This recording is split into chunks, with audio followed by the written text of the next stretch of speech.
Je vous écoute devant, ouais. Il y a un micro qui va vous arriver.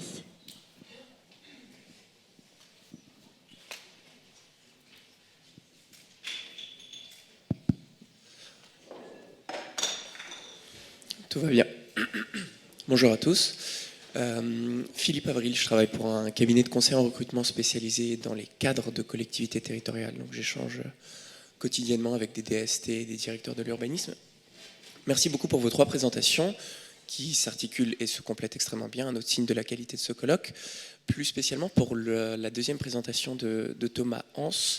Il me semble qu'on avait dit hier qu'on ne parlerait pas de façade végétalisée. Je suis ravi que cette promesse n'ait pas été tenue. Comment est-ce que vous liez votre présentation avec ce qui a été évoqué hier matin par Emmanuel Grégoire sur justement l'expansion des espaces verts à Paris? Et par espaces verts, cette fois j'entends bien les espaces municipaux et publics. Et ensuite, pour les espaces privés, quels sont selon vous les leviers pour encourager? Il me semble que c'est ce que Éric Lenoir appelle les jardins punk, en fait, où justement on laisse pousser et on facilite la végétation qui vient, entre guillemets, naturellement. Merci beaucoup. Merci pour votre question. Alors pour le premier point, je ne sais pas si je vais savoir vous répondre complètement. En tout cas, sur la stratégie de végétalisation de ce qui se passe dans l'espace public et de ce qui se passe dans l'espace privé, c'est sûr qu'il y a des dynamiques à trouver. Je pense que un des éléments qui ressortait également parmi les études, c'est que beaucoup de gens, pour leur jardin, s'inspirent de ce qu'ils voient autour de chez eux. Et je pense que plus l'espace public va avoir des pratiques qui sont vertueuses du point de vue de l'accueil des dynamiques naturelles, plus ça va sans doute faire effet tache d'huile et puis voilà, se diffuser. Sur ce point-là, je ne vois pas beaucoup comment je peux aller plus loin. Et après, sur la question, votre deuxième question de comment inciter, c'est ça, des particuliers à changer leur façon de jardiner, c'est pas évident d'y répondre. En tout cas, une des réponses qui est la plus pragmatique pour moi, c'est la question d'adapter le jardin à la capacité du jardinier.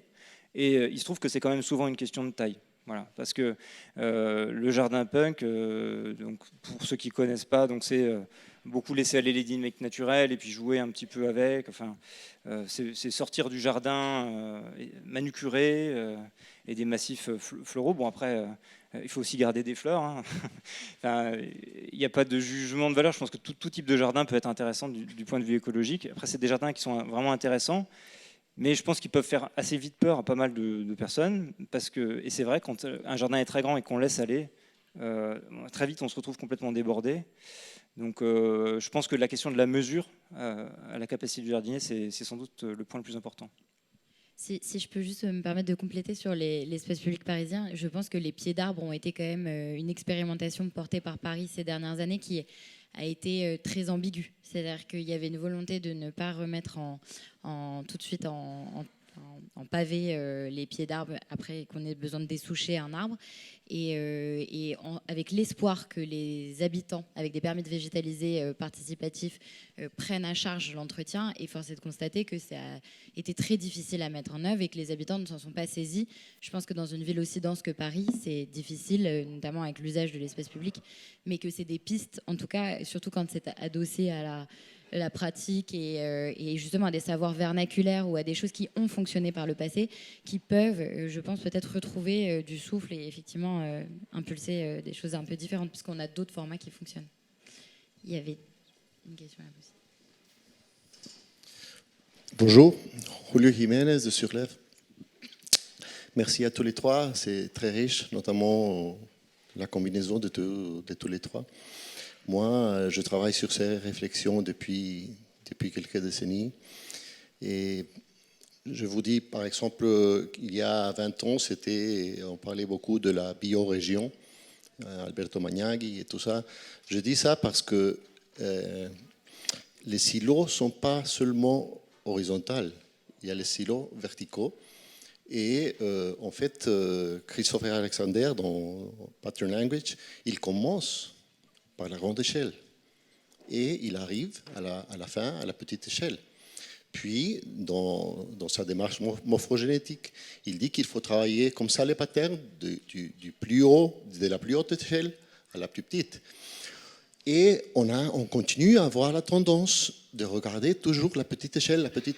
Et aussi, il faut avoir dans l'esprit, à mon avis, que ce n'est pas seulement les patterns anthroposociaux, quoi qu'ils sont dans le cœur, et il y a aussi des patterns écologiques.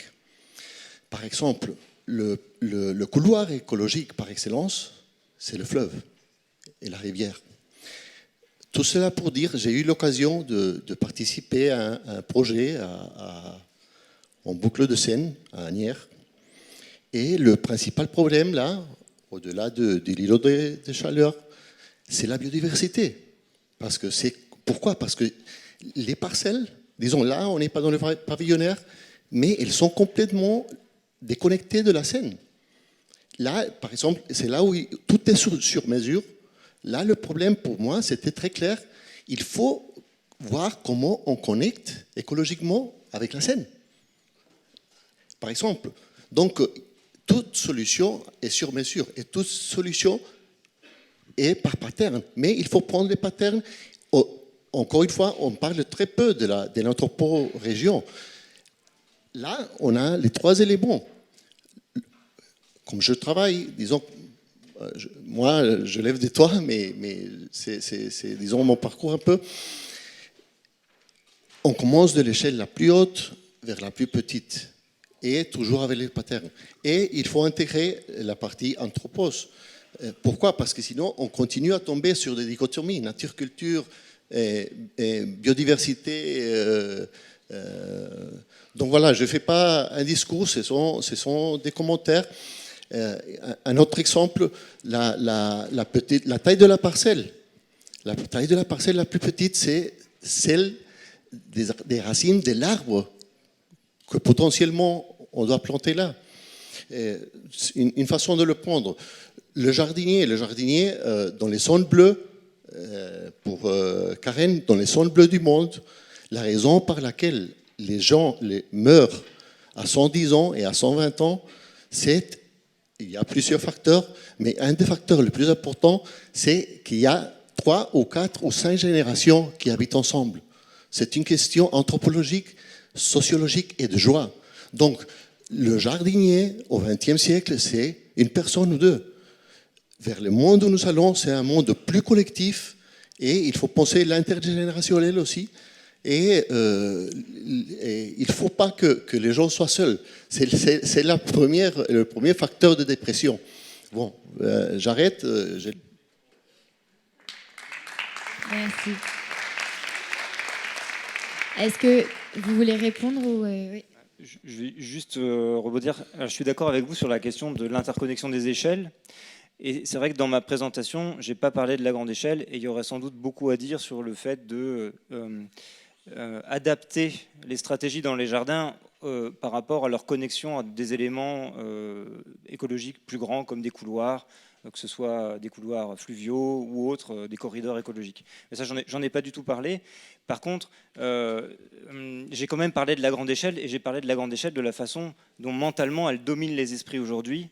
Et c'était ma première mon début, et c'est justement en réaction un petit peu à cette perception qu'on a des jardins comme quelque chose qu'il faut complètement préserver sous cloche et puis qui serait toute chose égale par ailleurs, quelque chose qu'il ne faudrait plus faire évoluer, que je suis descendu dans la petite échelle, peut-être un peu à l'extrême, mais c'était un peu l'objet de la démonstration, parce que c'est, je pense, un des sujets du débat aujourd'hui sur la question de la densification, du fait de faire évoluer les tissus et du parti pris qu'on a vis-à-vis des jardins.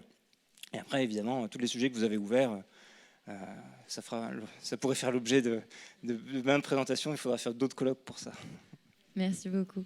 Alors, il y avait une question juste ici et après Grégory. Oui, bonjour. Merci beaucoup pour ce colloque et merci beaucoup pour ces interventions vraiment passionnantes. Alors, en tant qu'enseignant-chercheur en droit de l'urbanisme, je me pose deux questions par rapport à ce qui a été dit par les deux derniers intervenants. Vous avez vraiment mis l'accent sur les initiatives et les actions locales à l'échelle de projets, voire de la parcelle, des initiatives individuelles. Comment vous pensez justement la systémisation ou la généralisation de ces initiatives locales. Depuis hier, je m'attendais à entendre le concept d'urbanisme tactique que je n'ai pas du tout entendu depuis hier. Est-ce que ça vous parle? Notamment quand vous avez parlé, monsieur Hans, de ces initiatives à l'échelle d'une association, d'une rue qui va végétaliser la façade. On peut faire le lien effectivement avec les permis de végétaliser. Alors si ça n'a pas extrêmement bien fonctionné à Paris, ça fonctionne peut-être un peu mieux à Lyon avec un système un petit peu similaire. Donc ce lien avec l'urbanisme tactique, est-ce que vous pourriez le faire? Et puis comment vous feriez le lien avec l'action des collectivités territoriales aussi, puisque vous avez parlé des haies, plus on va diviser le foncier, plus on va avoir de haies. C'est une vision peut-être un petit peu si ce n'est utopiste, très optimiste.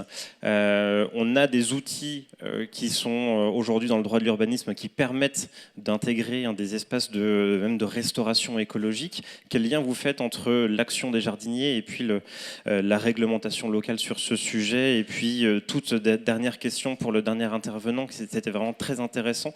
Quelle est la place des collectivités territoriales de la ville de Arles dans vos projets, notamment dans le cadre de la réouverture du canal que vous évoquiez, ce qui est aussi une question extrêmement importante. Merci. Je crois qu'on va enchaîner directement avec la question de Grivet-Bernard, parce que ça a un lien direct. Oui, parce que en fait, ça va approfondir la question qui vient d'être posée. Je me posais un petit peu la même, mais forcément avec une perspective différente. Moi, voilà, je suis élu en charge de l'urbanisme d'une ville.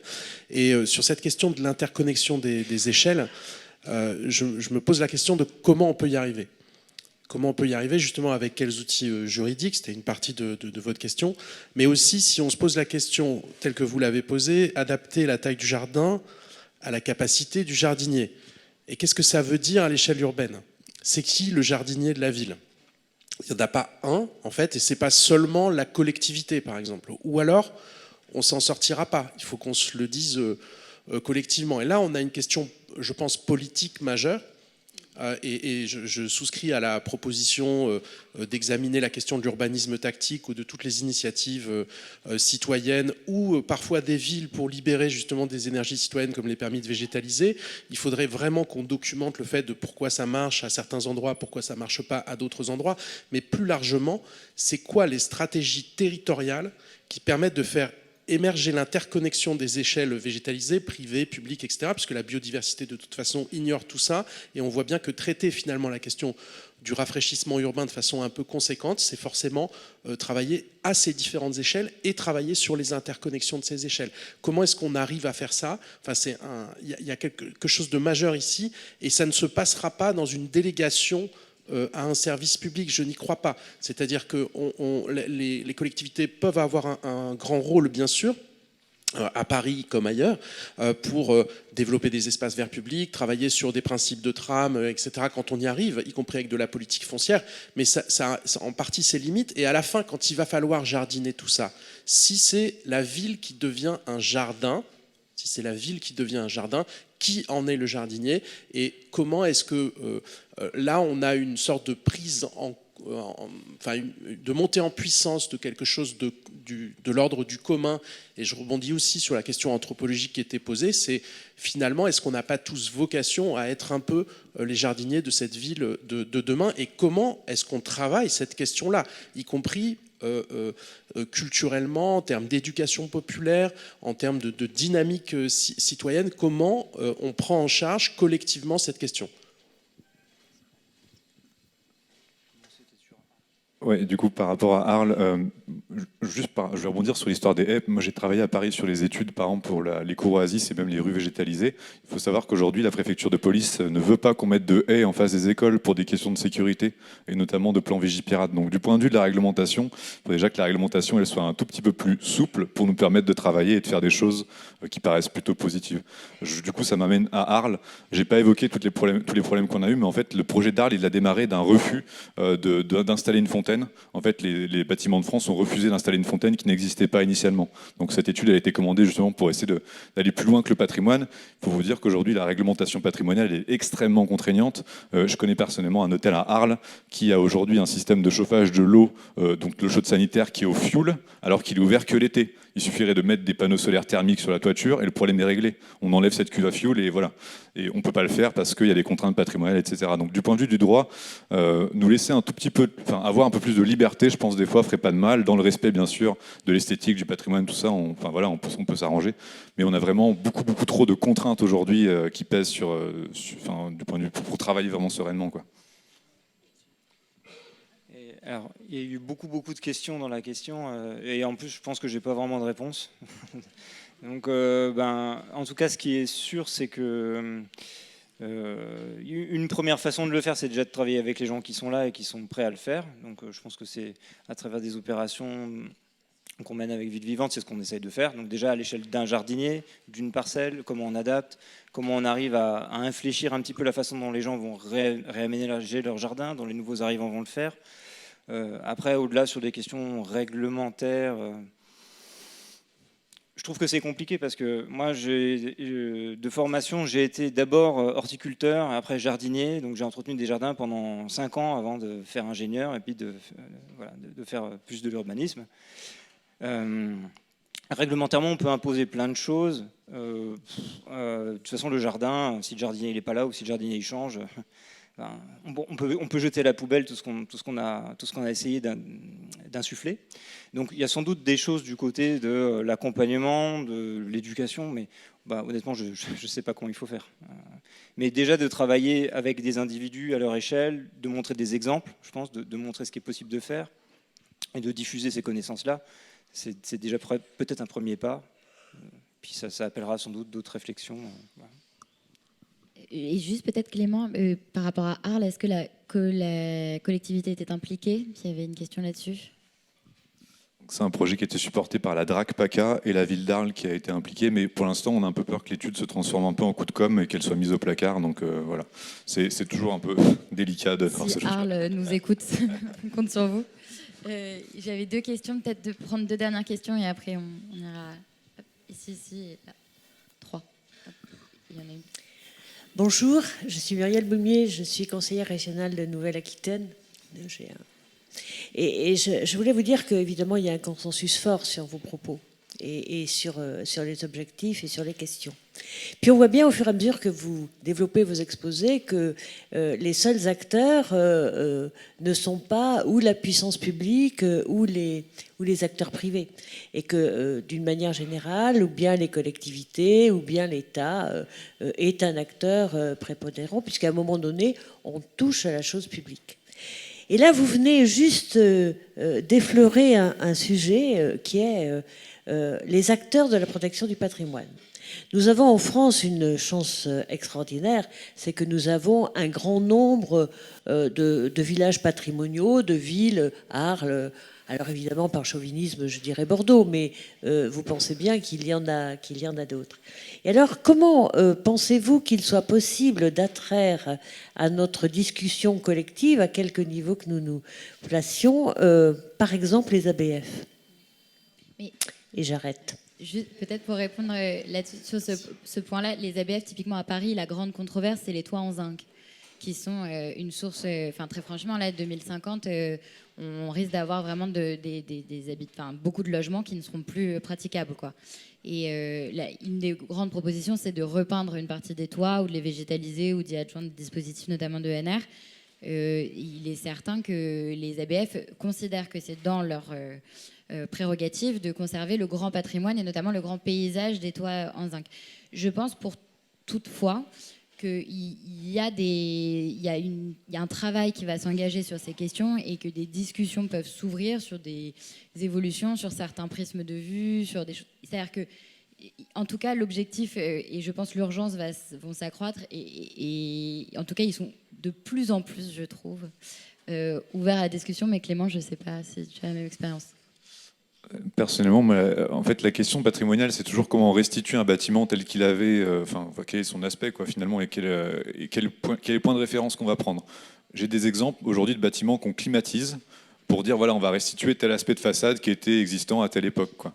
Et l'idée du travail d'Arles, c'est plutôt de tourner, de faire en sorte de faire jouer le patrimoine contre le patrimoine et de dire qu'il y a une époque, on avait plein de stratégies de rafraîchissement, de protection des façades qui existaient et qui ont disparu avec la climatisation. Et ça serait pareil à Paris. Si vous regardez des vieilles cartes postales de la rue de la Roquette, ça ressemblait un peu à Arles en fait en été. Et du coup, il y a toutes ces questions de comment est-ce qu'on peut aussi recréer de la diversité esthétique. Enfin, finalement, ce projet d'Arles, c'est aussi ramener de la diversité, de dire voilà, à Arles, on avait des protections solaires qui existaient à Arles et pas ailleurs. Donc, on enrichit le patrimoine, on enrichit aussi la diversité et la qualité de vie dans ces villes parce qu'on recrée de la diversité. Et ça, à mon sens, c'est une diversité qui a été perdue parce qu'on a standardisé les protections solaires. Alors, à Arles, je ne l'ai pas évoqué, il y a un type de volet à Arles qui est documenté, c'est le volet à double lame croisée. En fait, on a des volets avec 2 lames plutôt qu'une. Ça, c'est un truc voilà, qui est patrimonial aussi, mais qui est hyper valorisant parce que c'est une protection solaire. Donc, je pense qu'on a du travail à faire, de dire au contraire, tout ça est hyper positif et on va retrouver de la diversité, de la beauté dans nos villes en allant vers ce genre de choses, quoi. On va prendre 2 dernières questions et ensuite on va passer. Donc il y en avait une là-bas et je crois qu'il y en avait une ici. Oui, tout à fait. Allez-y. Bonjour. Céline Andreu, je suis architecte urbaniste. Merci Thomas et merci à vous pour les présentations. Alors moi j'ai plein de questions. Mais si je peux me permettre, il va falloir faire vite. Oui, je vais faire vite. Bon Thomas, du coup, on a parlé de ville organique, de levier des habitants, de levier de connaissances et de pédagogie pour faire émerger les projets bâtis. Chez Ville Vivante, là, est-ce que vous avez réussi à utiliser le conseil comme levier pour créer des jardins, mais des jardins, pas organisés, mais en tout cas vertueux? Chaque jardinier qui est formé, c'est quand même un jardinier, même s'il part et qu'il laisse son jardin, il recréera un jardin plus tard, donc c'est quand même hyper valorisant de prendre en compte cette pédagogie. Et est-ce que notamment par exemple sur les haies, bon maintenant il y a toute la loi sur l'eau qui fait que la transparence hydrique est hyper importante entre les parcelles, mais est-ce que du coup vous avez fait remonter sur les PLU justement le fait d'interdire les murs entre les parcelles et imposer les haies végétales par exemple? Donc est-ce qu'on peut traduire vraiment sur la réglementation ces outils, en tout cas où les habitants seraient d'accord entre guillemets pour créer ces lieux-là? Moi, j'habite à Avignon, donc du coup, les îlots de chaleur, je les comprends. L'été dernier, c'était 43 degrés en ville. La solution des commerçants d'Avignon, c'est d'ouvrir les portes des commerces, comme ça, la climatisation ventile la rue. Mais par contre, quand on passe à côté du climatiseur, il ne fait pas 43 degrés, il fait 50 degrés. Moi, ça me pose des questions très fortes en fait sur comment en fait on essaye de réfléchir à la ventilation de la ville, aux îlots de chaleur, etc. Et où il y a on est à l'apogée de la dégénérescence là, sur ces questions-là, en tout cas dans le sud de la France. Voilà, donc du coup, je sais pas si, en tout cas sur le sujet des climatiseurs, donc c'est généralement les clims sont installés de manière un peu pirate. Donc du coup, comment à l'échelle publique aussi on arrive à intégrer à la fois dans les études des choses qui sont pirates? C'est très compliqué, je trouve. Est-ce que Clément, vous avez une réponse Peut-être on va prendre la dernière question qui est là-bas et comme ça on vous laissera répondre rapidement pour qu'on puisse enchaîner. Bonjour, Jean Benet de l'Institut Paris Région. C'était pas tant une question que finalement aussi un écho à cet enjeu aussi qui a été remonté d'intégrer la question de la grande échelle, parce que bon, moi je travaille plutôt dans le domaine de la planification et sur cette question des jardins de l'habitat individuel, particulièrement dans la métropole du Grand Paris, je voulais mettre en avant déjà que c'était majoritairement pas des grands jardins. Donc il y a une vraie question d'arriver à trouver lesquels on peut faire muter, lesquels on peut autoriser à densifier, qu'au-delà effectivement du sujet de la biodiversité, il y a ce sujet de la lutte contre l'îlot de chaleur urbain et que effectivement tous ces tissus pavillonnaires sont plutôt à l'échelle de la métropole des tissus qui ont un effet neutre sur l'îlot de chaleur urbain, donc qui ne participent pas à l'îlot de chaleur urbain, qu'il y a ce sujet aussi du ruissellement des eaux pluviales. Et puis, ce sujet de la grande échelle, c'est au regard des besoins en logement en Île-de-France. De manière globale, je ne suis pas en faveur de la protection stricte de tous les tissus d'habitat individuel, mais il faut se rendre compte aussi que à l'échelle de la métropole, pour beaucoup de communes de petite couronne, s'il fallait se dire qu'on s'appuyait sur une densification douce de ces tissus d'habitat individuel pour répondre aux besoins en logement, donc c'est-à-dire à l'échelle régionale, l'objectif de produire 70 000 nouveaux logements par an, ça voudrait dire de faire muter la quasi-intégralité des parcelles d'habitat individuel dans les 20 prochaines années. Et on aboutirait finalement, alors même si on a la capacité à préserver de la biodiversité, préserver de la végétation dans ces tissus-là, mais il y a quand même une question d'échelle, en tout cas sur des métropoles comme la métropole du Grand Paris, où on pourrait se dire qu'effectivement, il ne s'agit pas de sanctuariser les tissus d'habitat individuel, mais de se dire qu'on en fait le meilleur usage possible pour répondre aux enjeux, notamment de logement qu'on a en Île-de-France. Et donc, souvent, je pense que ça peut passer par faire muter de manière très intense une partie réduite des tissus d'habitat individuel pour préserver au maximum des poches vertes qui jouent ce rôle de climatisation et de lutte contre les lots de chaleur urbains. C'est une idée pour participer au débat comme ça et pour également prendre en considération les enjeux un petit peu multiples qui s'appliquent effectivement à le contexte très particulier métropolitain en croissance importante et déjà très dense. Merci beaucoup. Alors, si vous voulez répondre. Du coup, donc, par rapport au sujet des climatiseurs, en fait, la nouvelle réglementation thermique, la RE 2020, elle intègre maintenant, quand un bâtiment est trop mal conçu, elle va considérer que les habitants vont installer un climatiseur split, donc le climatiseur classique qu'on voit partout, et donc elle va pénaliser le bâtiment qui va être mal conçu, en disant, en fait, là, les gens vont installer un climatiseur au bout de quelques années. Donc, il y a une prise en compte de la réglementation effectivement neuve, mais après, effectivement, aujourd'hui, c'est une vraie question. En fait, derrière ça, il y a aussi, pour moi, c'est l'imaginaire, c'est comment est-ce que les habitants sont prêts à faire ou pas faire certains gestes, prêts ou pas. Et donc il y a comment on éduque aussi les gens. On a vraiment tout à faire en sorte que les gens montent en compétence ces sujets de comment on habite avec la chaleur, aussi comment on travaille sur les sujets bien sûr d'isolation par ailleurs pour le confort d'hiver. Donc voilà, pour moi c'est vraiment l'imaginaire, arriver à former les gens, à les mobiliser plutôt. Et sur les sujets d'îlots de chaleur, personnellement on ne peut pas dire qu'on construit et qu'on lutte contre l'îlot de chaleur, c'est contradictoire. À partir du moment où vous construisez, vous rajoutez des surfaces minérales, vous allez contribuer à l'îlot de chaleur. Si vous voulez lutter contre l'îlot de chaleur, il faut juste laisser une forêt. Donc on peut effectivement améliorer le microclimat à certains endroits, mais lutter contre l'îlot de chaleur, ce que j'essaie de dire, c'est qu'avec nos moyens, c'est très compliqué. Et alors si je reprends les questions, alors il y avait la question de la formation dans le cadre, comment on accompagne les porteurs de projets sur la question du jardin. C'est un sujet sur lequel on travaille de façon un peu approfondie depuis à peu près 1 an et qui va faire l'objet de travaux de recherche. C'est un peu dans ce cadre-là qu'on a fait le travail sur Montfermeil et puis que je vous ai présenté un peu l'analyse.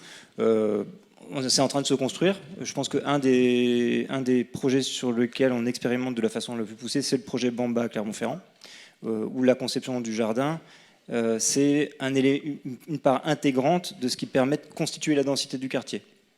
Donc l'un ne va pas sans l'autre. L'extérieur, c'est vraiment un ensemble. Et pour rebondir sur la question de l'Institut Paris Région, c'est vrai que là, on n'a pas du tout abordé la question de la planification. Et là, vous évoquez des questions d'accueil de population. Évidemment, il faut garder des espaces verts. Il y a plein de questions réglementaires, des questions sur le station. Enfin, il y a plein de strates. Et c'est évident qu'il faudrait modéliser réellement une stratégie à l'échelle de la métropole du Grand Paris. Bon, c'est pas un travail que moi j'ai fait, donc je peux pas forcément vous dire. Mais ce qui est évident, c'est que s'il faut continuer à accueillir, et dans la continuité des échanges qu'il y a eu hier, permettre à des gens de venir habiter là, je pense qu'avec des connaissances qu'on a sur comment on crée du confort thermique, comment on travaille l'intérêt d'un jardin en matière d'apport de biodiversité urbaine, on a quand même des marges de manœuvre assez importantes pour aller travailler dans l'existant. Et puis ça peut sans doute passer aussi, évidemment, à certains moments par des projets de densification beaucoup plus forts, parce qu'il y a des secteurs plus stratégiques. Là, c'était plutôt sur le jardin pavillonnaire résidentiel, quoi. Merci beaucoup, merci à tous les trois pour cette séquence et je vous propose du coup qu'on les applaudisse une dernière fois.